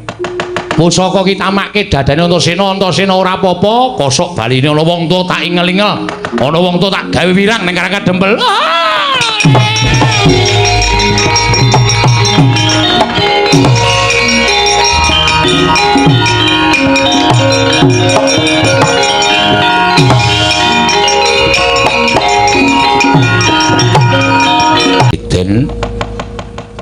Dene ndika Ndara sampun paring pepadhang tumraping Karangka Dempel. Jumbuh karo kesaguhanku, Kek. Aku ora bakal wegah yen to kakekne Semar isih ana ingkang bebeda sarta sambika ing tumandha ning Karangka Dempel. Sadurunge wahyu ku isa tumiba marang sapa titah ingkang wis tinuding nampa kanugrahan. Aku tetep njaga katentreman Karangka Dempel. Matur nuwun. Ning napa sing kula aturke sekawit tak sampean mboten supe to Ndara? Sing endi? Nika semanten kula entuk sasmita supaya wahyu enggal tumedhak menika sinuwun-sinuwun ingkang sampun kula aturaken kala wau kedah rawuh enten Karangka Dempel. Lah niki sing kula bingung. Kula ngrumangsani jejer kula menika ming wong cilik, kula menika ming batur, kula menika ming Wanakawan. Nek nganti kula cumalena ngrawuhaken para priyagung mongko nika musti kaning titah. Dosa napa sing badhe kula sandhang? Mula kula nyuwun iga pertikele ndara-ndara kula. Ngene wae. Kakene Semar ora sandadak tindak ning ndi lenggah prayoga ning Karangka Dempel. Terus aku tak sowan ana ing negara Ngamarta. Tak ngaturi rawuhing Siwa Darma Kusuma. Lah nek ingkang waduka, ingkang bapak duka, pripun, Ndara? Aku tak matur apa anane ngembet karo kahanan iki. Terus ranane supaya sami kersa rawuh teng Karangka Dempel, kuwi nganggo caraku, ora usah kuwatir. Kula jaluk ampun dadi perkara lho, Den. Ora. Upama dadi perkara aku sing bakal nanggung. Nggih, kula manut. Yen pancen Dimas Antasena budal marang negara Ngamarta. Siwa Semar aku tak budal marang Ndarawati. Ujupe tan prabeda kaya dene Dimas Antasena. Ning wangsul malih kula atur kula sekawit nek enten apa-napa kula ora ngojo-ojoki kula ora njaluk tulung. Ning niku igo sampeyan. Yo wis aja kuwatir aku sing nanggung. Nggih matur nuwun. Aku tak budal ning Mandura. Tak sowan Kanjeng Baladewa. Siwanayantaka. Ndara Antarja nggih mboten kula ya ora njaluk lho, kula ora utusan, kula ora kongkonan, kula ora kepengin ngereh kalih ndara-ndara kula ning niki igo pertikel sampeyan. Ya, nek ana apa-apa rak tanggunge dhewe. Ora usah kuwatir Siwa Semar. Matur nuwun. Ning aku njaluk supaya ana kancane greneng-greneng ning dalan. Garing ben melu aku. Waduh. Nala Gareng melu nggih ngestaken dawuh. Petruk melu aku. Nggih, siap. Bagong melu aku. Waduh, liwat dron bumi iki, Truk. Wis genah ra ana bakul. Dron bumi kok kono ana bakul sar dodolan mayit apa piye ora. Wah, ngeleh iki. Ya wis ra apa-apa.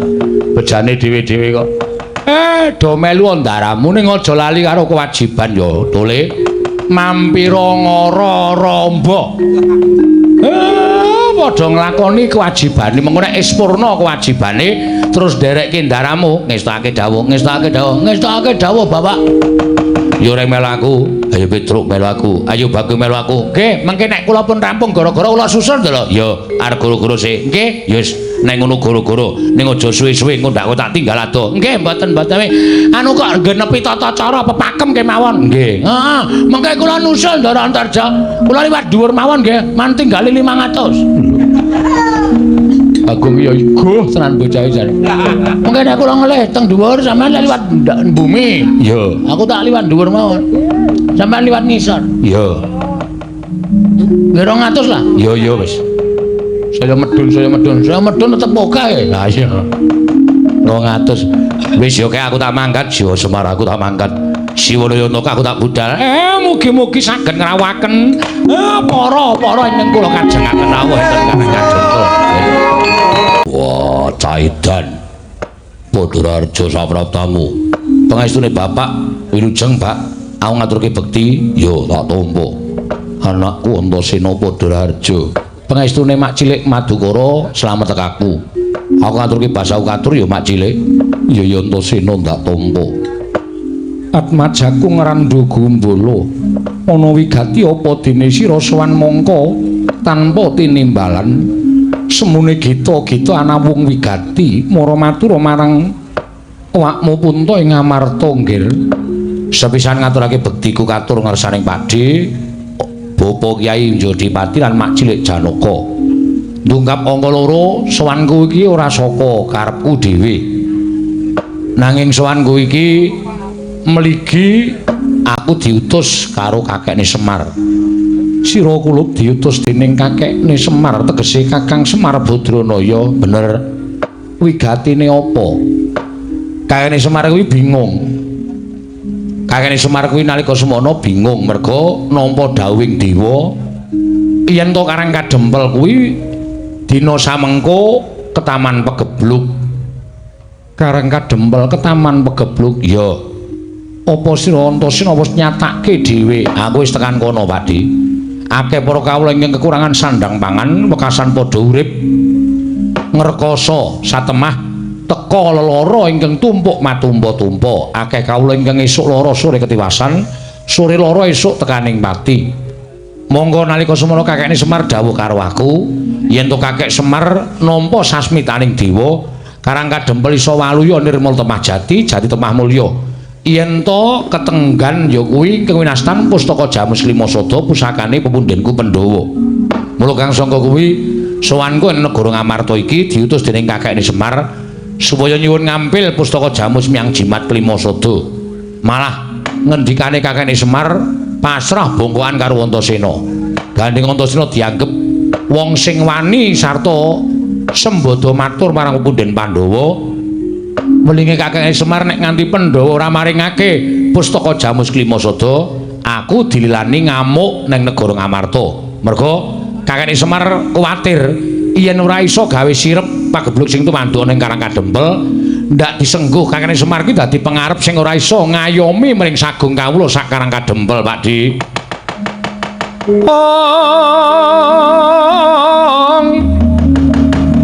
Permara ramang aswamyong nambrang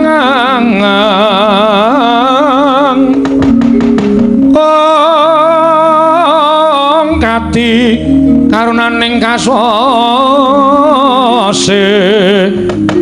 yen aneng marga malalat tumiring sang kandha Wastratmaja long lalu mangulati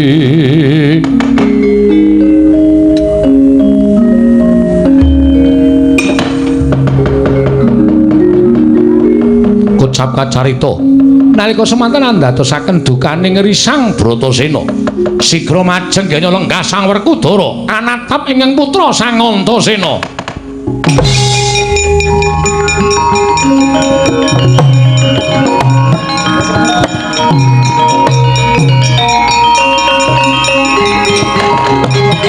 Bumi kuncing langit kelap-kelap katon lir kincanging risang mawe kandrung sabaran katulu wukir moyak mayik saking dias baliur. Wah, caidan Kenapa perkara kepengin njaluk pustaka Jamus Klima Sada nyilih pusaka? Kok dadak tembungmu sajake wani ngiyas karo wong gerang. Antasena, kowe iki anake Werkudara. Teko kowe wani ngucap yen to barep kakangku ora maringake pusaka, kowe bakal ngamuk ning negara Ngamarta. Wah, bayi ora ngerti tata krama. Sik, Pak. Aku matur ngersaning Pakde ora ana perkara karo bapak. Wah, mleko matamu. Pusaka Jamus Klima Sada sing duweni ora mbarep ning Pandhawa sing gaduh, Pandhawa sing duwe. Wah, kowe omong yen ora rembugan karo bapakmu, kowe ngiyas karo wong gerang, kowe ngece karo wong tuwa.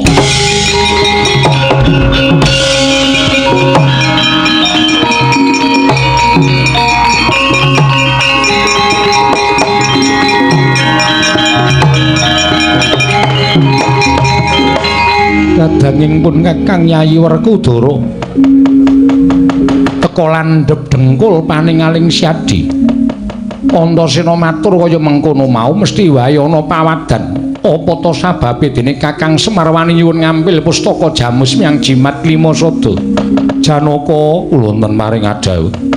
Ndakna kamurkaning kadangmu Njodipati.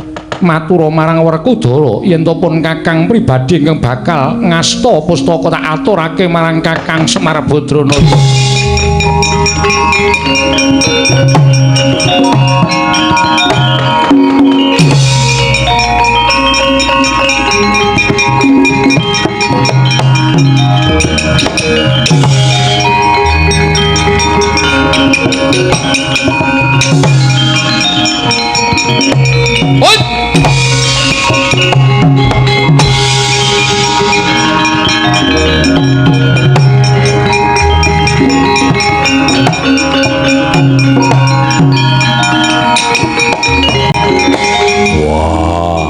Wani ngadepi karo bapakne. Bapak sing salah. Salah perkara apa? Nek ngerti anake kaya ngene iki dikandhani apik-apik nganggo swara ya aku manut. Kok dadak ndugang? Apa anggepe sisa ndugang ki mung kowe? Wah, setan kowe ya demit. Demit anak-anak setan. Wong edan. Wani karo aku sing tak wedeni apamu, Pak? Wah, deplok ndas, wah deplok sik kowe.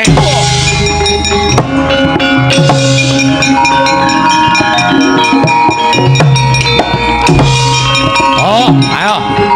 Jandon pokoke. Wih, ore kowe klumake.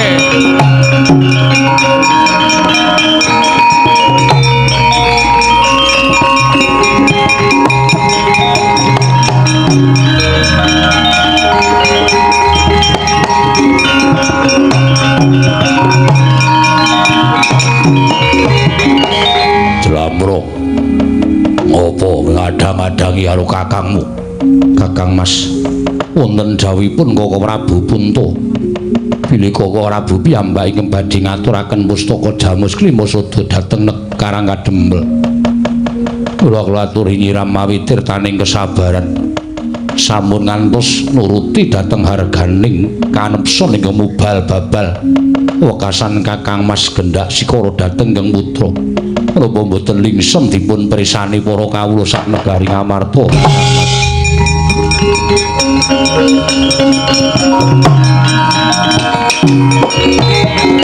Piye kok leren teruske ayo. Wah, setan. Apa dikira aku wedi karo kowe? Aku ya ora wedi karo bapak.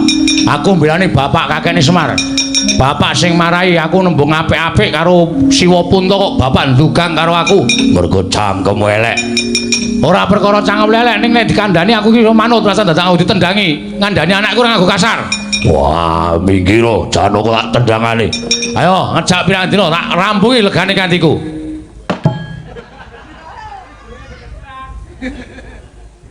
Iso leren ora? Nek ora iso leren aja mungsuh bapakmu, ayo mungsuh aku, pamanmu.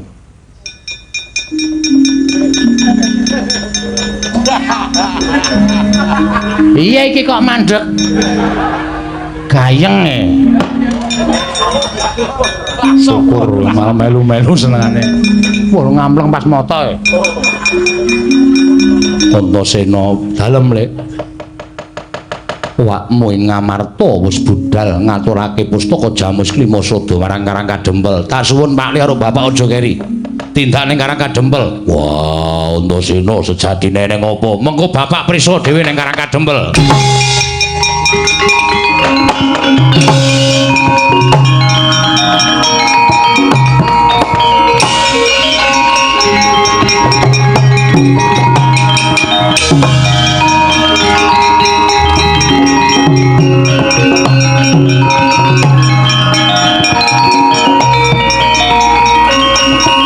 Petro, wonten dawuh, totok gundulmu. Wonten dawuh sinuwun. Raharja saksuwanmu, nggih, pangestunipun sinuwun Ndarawati wilujeng eneng apa Gatotkaca? Wale-wale menapa? Nganti dhateng Punakawan Petruk kinarya saksi tama badhe atur kula inggih kula unjukaken resanipun Kanjeng Wing Ndarawati. Bab sing kepiye? Karang Kadempel Ketaman Melaing Jawata. Lho. Karang Kadempel Ketaman Melaing Jawata kasinggihan mekaten. Apa sing dumadi kathah sesakit? Kawula enjing sakit sonten tiwas. Sonten sakit enjing kapraloya. Wo. Dawuhipun Kyai Semar. Karang Kadempel kedah tinenggan senjata cakra kaliyan Sekar Cangkok Wijaya Mulya. Lho. Senjata cakra karo Sekar Cangkok Wijaya Mulya kasinggihan mekaten. Tatkala narpa Kresna Tantulusa hanyakara ring mring Sang Resi Jahnawi Suta Gatotkaca wonten timbalan. Upama awakmu Ndarawati ora maringake piye? Sampun kawaringan Purbawasisa kaliyan Kyai Semar, kula kedah meksa dhateng Paduka Prabu. Lho. Meksa piye? Kula kedah jiat dhateng Paduka Prabu. Kula suwun kanthi rudha paripeksa. Lho, tegese kowe wani karo Wakming Ndarawati? Ora wani sebab apa?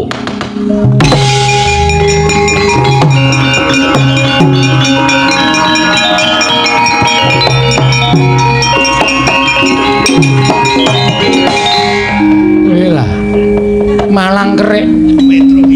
Wis tak dekati yen ora entuk trima mati ning Ndarawati tinimbang bali ning Karang Kadempel didukani karo Siwana Yantaka. Ya, kae sing mburi kene tak buandhem watu sirahe mudar. Aku iki rumangsaku arep ngopo-ngopo kok salah to. Apa melu ngadeg melu malang kerik kok kleru. Lho kleru wong derajatmu ki batur kok malang kerik. Setyaki? Mboten. Nggih. Ngono kok omong ro Setyaki lho. Wong kula niki mung batur kok musuhe Senopati ora. Ora entuk. Tetep kula suwun wani karo aku sing nawedeni apamu. Lah dalah mati dening aku kena senjata cakra.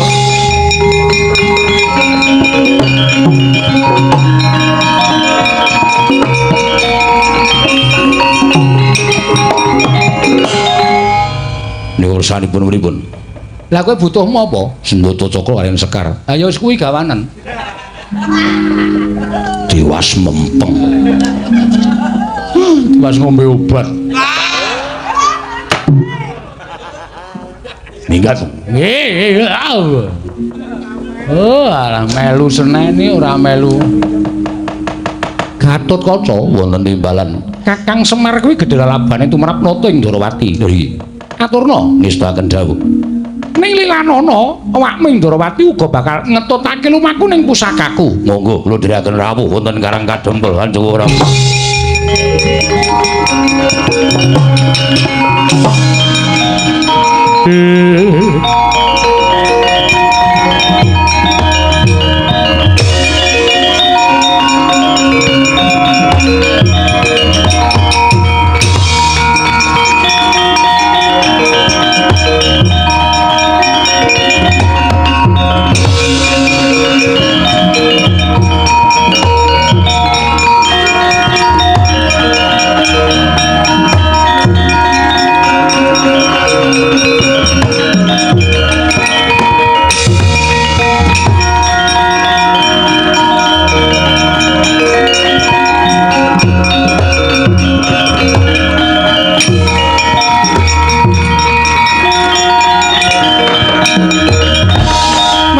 asma bang mangaruna katinetraning nganggo rapuh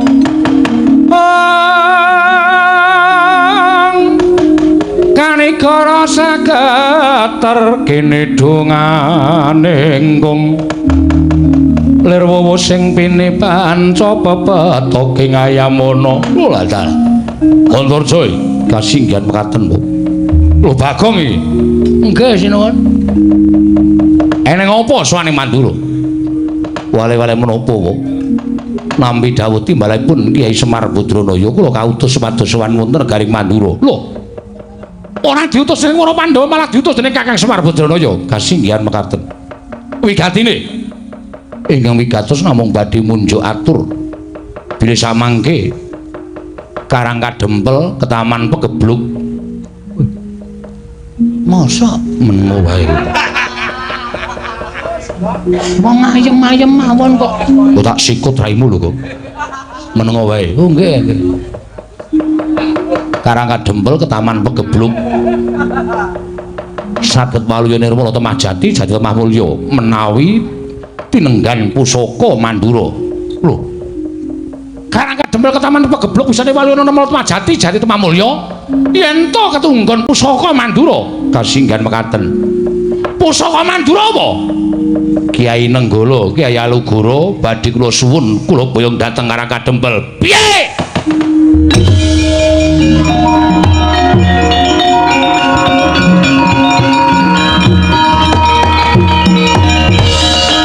maning jajalan sekurtane baune iblis lanat wah dalah ing atase Semar Badranaya derajate kaceplek wong loro saudan telu saurupan wani nyuwun ngampil pustaka wujude Nenggala kalawan Kyai Alugara lha ing atase ming sadrajat padukuhan bae ke Taman Pegebluk kok tumbale dadak nganggo pusaka negara Mandura ki anggepe piye apa rumangsamu sak penamu dhewe kowe nyuwun ngampil Nenggala karo Alugara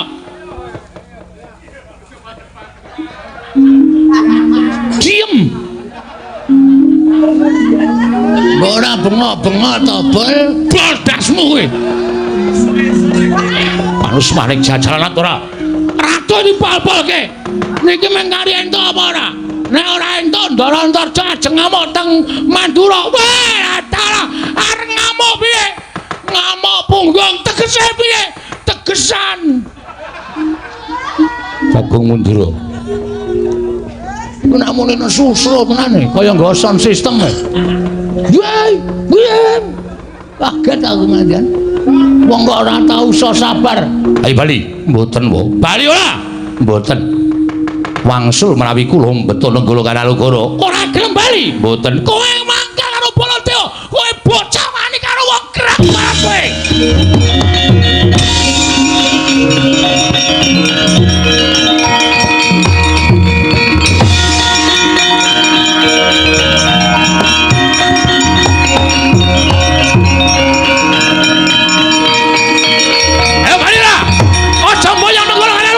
boten wong ora pelek ayo kandhano bapakmu ora wedi aku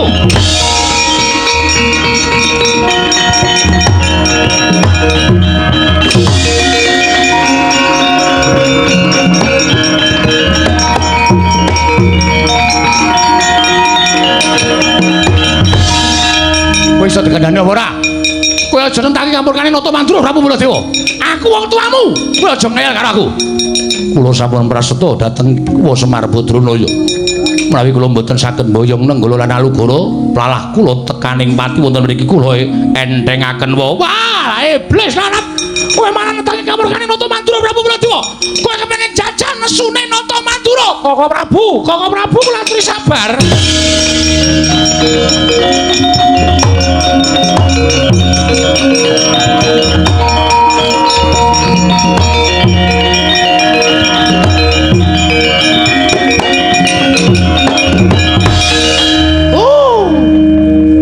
apa iki marai ra gayeng kene wis gayeng wis malah Koko Prabu kula aturi sabar ngangkring oh ngedan Wono kawan kok ya werna-werna Koko Prabu sabar Kresna inggih lha kok dadi kowe ngendhak kalawan kamurkaning pun Kakang ing Mandura. Koko Prabu.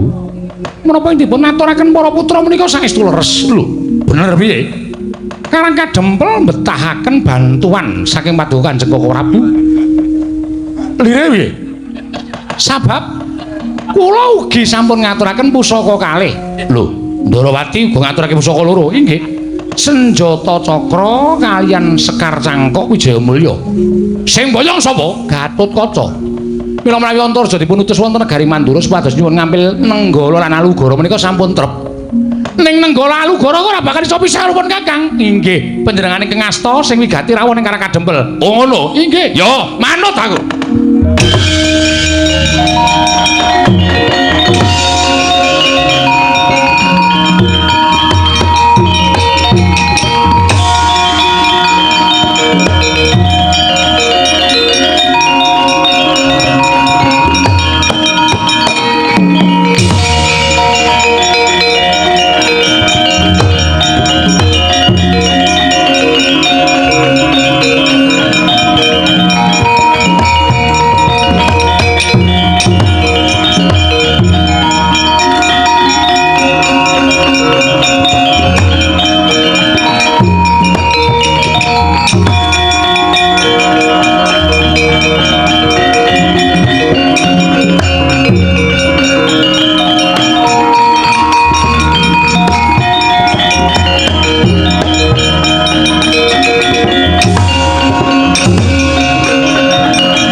Karang Kadempel aturing para putra ke taman Pegebluk. Pripun lek kula lajeng matur. Sampeyan mesine prisa nek Karang Kadempel niku ayom, ayem, tentrem. Lah rak tenan to. Wah, pancen mung dadi apusi iki piye iki? Kok Prabu sabar rumiyin to, sabar rumiyin.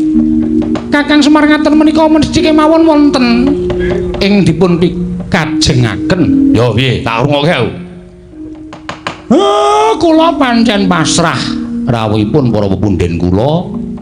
Utamanipun Ndara Puntadewa, Ndara Kresna, Ndara Baladewa. Supados rawuh teng Karang Kadempel amargi kula niki entuk kewajiban. Lho, kewajibane apa? Kewajiban kula matedhakaken kinarya lantaran tumedhaking kanugrahan. Ingkang badhe dipun tampi ndara-ndara kula sedayanipun ingkang sami rawuh wonten ing Karang Kadempel.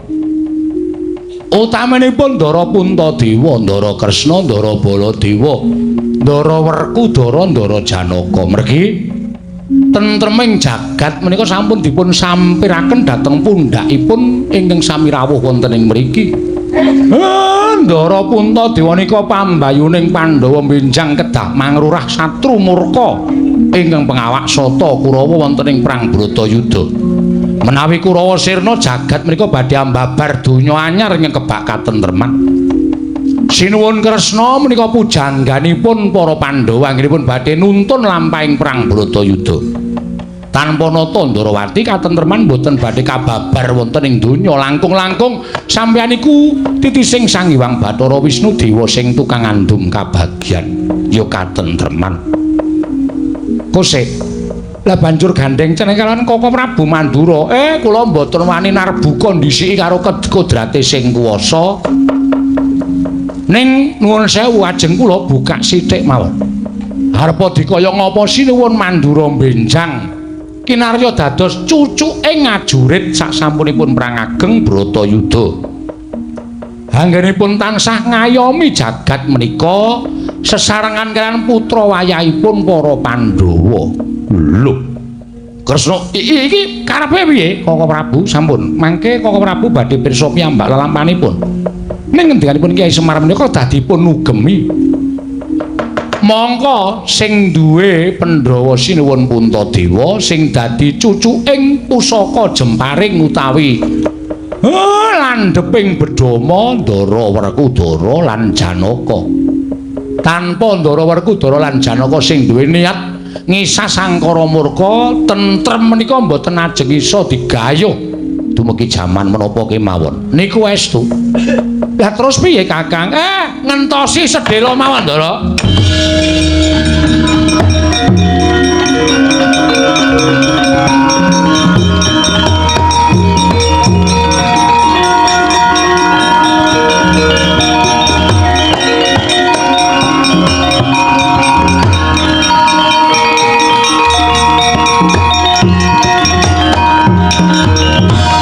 Pandhita kang kinarya wangsit pindha kombang angajaping tawang susuh angin ngendi nggone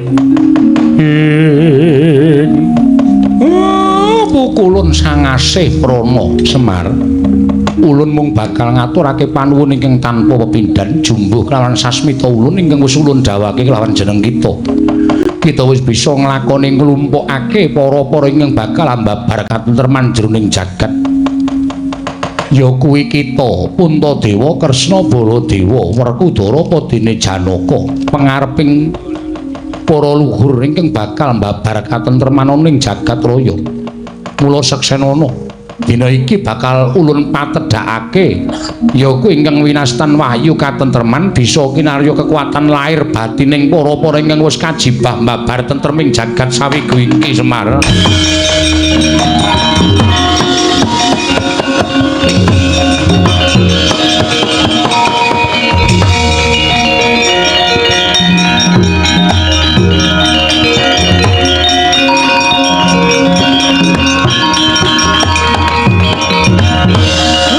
Ngaturaken panuwun Bukulun. Iya tiba sepadha-padha. Bukulun ngaturaken panuwun, Bukulun ngaturaken panuwun. Bukulun ngaturaken panuwun. Wah, penang kakekku aku ngaturke panuwun. Bukulun kula ngaturaken panuwun tanpa pepindhan. Padha manunggala.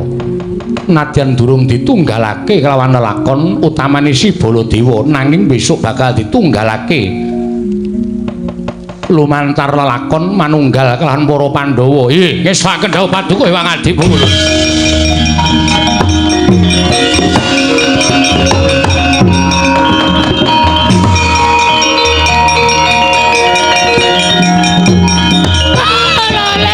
Mati aku Petra. Aja Petra. Mati aku. Aku ngapa Petra? Ayo bali. Kurawane aja bali. Iya Petra, iya Petra, aku kayak ngapura Petra. Bali kono, ora ngasto, wong kaya lagi do rapat kok ora dikaco. Oh iya Petra. Ayo, sengkune arep apa kuwi? Iya Petra. Kurawa anggere do rapat ditenono. Mbangane diajar Ndara Werkudara lu wong tak ajar. Oh iya. Kaya bali wis. Nang dite. Ora ndedet. Mulai kono, mulai. Karto Marmar ngopo? Iya Petra. Ayo bali kabeh, kura bali ora bali awase.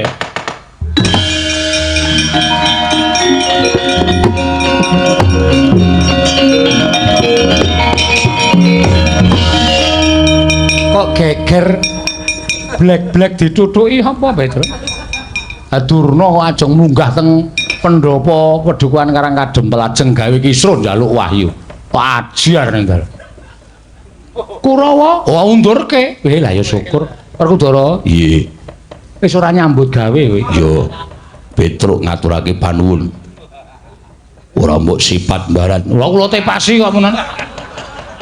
Kuntal kabeh penyakit-penyakit do kuntal kabeh. Pun saniki pun tentrem samudayanipun, pun pikantuk wahyu katentreman muga-muga. Ayo Pak, ngendi kok Pak? Sak pengker kula pamulangan ageng luhur mriki mugia tansah pikantuk katentreman lan tansah hanjayeng bawana sinuwun.